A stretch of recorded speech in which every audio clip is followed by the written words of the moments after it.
for such people are false apostles, deceitful workers, masquerading as apostles of Christ. And no wonder, for Satan himself masquerades as an angel of light. These words have been stuck in my head, playing on repeat like a broken record. I can feel my sanity fading as sleep deprivation sets in. I feel like there are eyes watching my every move, people narrating my every thought and feelings. I even stopped playing music as more and more townsfolk go missing. It's only a handful that are left from the town originally, for the people who tried to help me.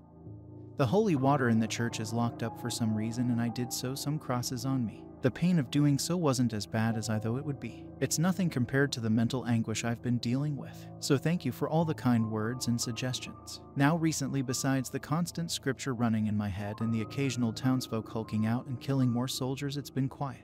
No one really leaves their home.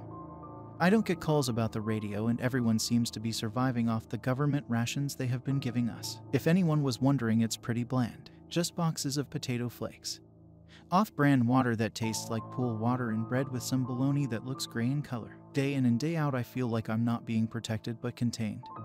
Like a prisoner. They even stopped answering my calls, which started this morning. However, some real shit went down, and I'm not sure if anyone other than me and maybe some of the town is still alive. It was shortly after I got ignored when I tried to call into the HQ and report a dead body in the street. It wasn't more than 10 minutes when I started hearing the horns again. This time I learned the horns only play when someone is being targeted. I know seems inhuman to say this, but I made test subjects out of my neighbors. Once I hear the horns, I go to all my windows and look around. See what or who is being targeted, and like clockwork, I hear it. Someone starts to scream, then silence. After so many times this happened, I've become numb to the cries of the people. I can't stop thinking they are the lucky ones being taken out and not having to be tortured by these things much longer. I'm pulling away from the point, so after the horns this morning, I looked all over the town and saw nothing this time.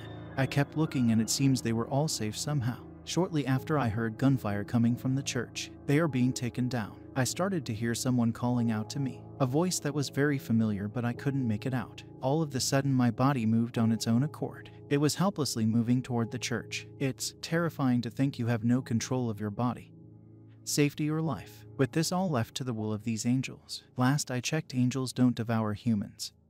At least it was never spoken about. As I started to pass the first gate, the smell of gunpowder and blood attacked my senses. It was so powerful my eyes began to burn, and I could taste the blood in the back of my throat. My body slowly marched toward the front door. Bullets were still flying through the door. One struck me. The pain was unbearable, but it was only the begging. I could sense time slowing down, or maybe my senses were speeding up. The bullets that went through the door also pierced my chest, arms, and neck. Each bullet that ripped into my flesh had me experiencing the pain for what felt like years, as time seems to be frozen. I was feeling the projectiles tear into me, and I felt every inch give way to the metal. As much as I wanted to, I couldn't cry out in pain or run away. The tearing of my flesh and piercing my organs gotten so extreme I felt like I was going to expire any second.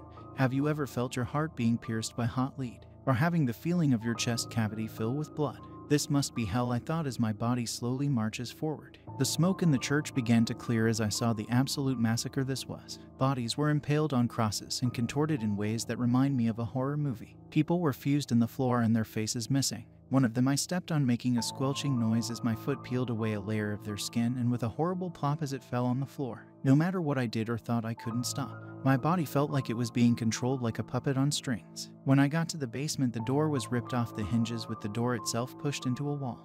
Flashbacks as a child ran through my mind. I remember playing hide and seek in this basement with some of the other kids in the town, many of which I've seen eating other people in all this chaos. I remember my brother and I hiding behind a stack of chairs. We pressed ourselves as low to the ground as possible. We giggled as someone nearly found us. We only got up when I can hear the other boys yell, "All right, we give up, y'all can come out now." As we stood up, I saw a black dot on my brother's neck. Shortly after, he yelled in pain and ran out. It was a black widow who bit him. My brother was rushed to the hospital, which was almost an hour away. I held his hand and kept telling him, "It'll be okay, little bro.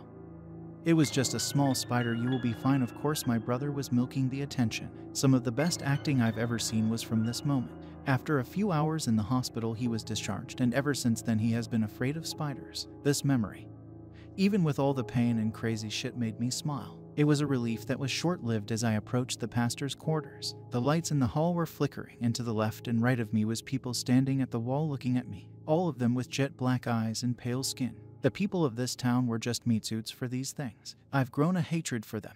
parading around doing unholy things in people who I considered friends and family. Even when I tried to think of memories I had with them, the images of these things were replacing them, corrupting my very thoughts. As I passed all the people, I finally got to the door. I flew open by itself, and I can hear the crunching of bone, tearing of flesh. It was my brother. He was eating the one blind agent. I saw him ripping into the man with his long bony fingers, his jaw unhinging as the shovels viscera into his gullet. The worst part was the teeth. He meticulously yanked each tooth out, and with a shiver-inducing crunch as he pulverized each one in his massive maw. I could only wait as he was in a trance-like state. I was forced to watch my little brother, or what was my little brother, eat the eyes and them bursting liquid like peeled grapes. After the thing was full, he stood up and turned toward me, looking in my eyes. His eyes were dark, it showed no light. It was all black, and I can feel an overwhelming sense of malice as it just stared at me. My body was still unable to move as it slowly closed the distance. With each step, the feeling of dread grew, and it felt like my heart was getting louder. I could only think to myself, this was true fear is. Will I live another moment? He got in front of me and said one thing.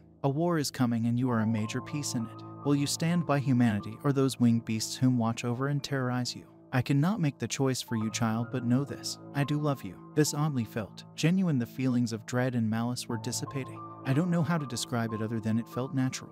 Child, I will not harm your brother, as he agreed to help me speak to you. The angels above cast him aside like a broken toy. However, I found use in the boy, and together we can take over the heaven. Pray that we succeed. For I have seen the throne of God, and it was empty. Who was he? What is he? Suddenly this being reached out and tapped my forehead, sending me into a deep sleep. I woke up nearly instantly and was in a panic. Covered in sweat, I surveyed my surroundings. Everything was too quiet. So I rushed to look out the window toward the church, and it was all normal again. I quickly called the operation leader, and they instantly picked up. Yes, Alex, are you okay? How were they alive? I saw my brother eat him in front of my own two eyes. I replied in a rushed and worried tone, what day is it? How long have I been asleep? Well, it's Sunday, and I would say you've been silent for 2 days. I guess that old lady really stressed you out. How are you feeling? I can hear typing in the background, as if he was typing down our conversation. I'm fine. Just had a really bad dream. How many people in the town are left? I asked. Most of them are left. Why? Everything okay? At this point, I decided to look outside. I see people walking around and talking like nothing happened. I'll be okay, thank you. It must have been a vivid dream, so I just hung up there, not wanting to speak about it more. I didn't want to go through it again. After I fell backward onto my bed, breathing in deep and letting it out. The trumpets are no playing, it was just silence. I'm still shaken up by this since it felt so real. I guess I'm going to start my radio up and pretend nothing happened. One question on my mind. Can my brother still be saved? I may need know. I'm exhausted mentally, so this is enough for today. I will keep you guys updated, so please pray for me. I may need it. Be alert and of sober mind. Your enemy, the devil, prowls around like a roaring lion looking for someone to devour. Peter 5-8.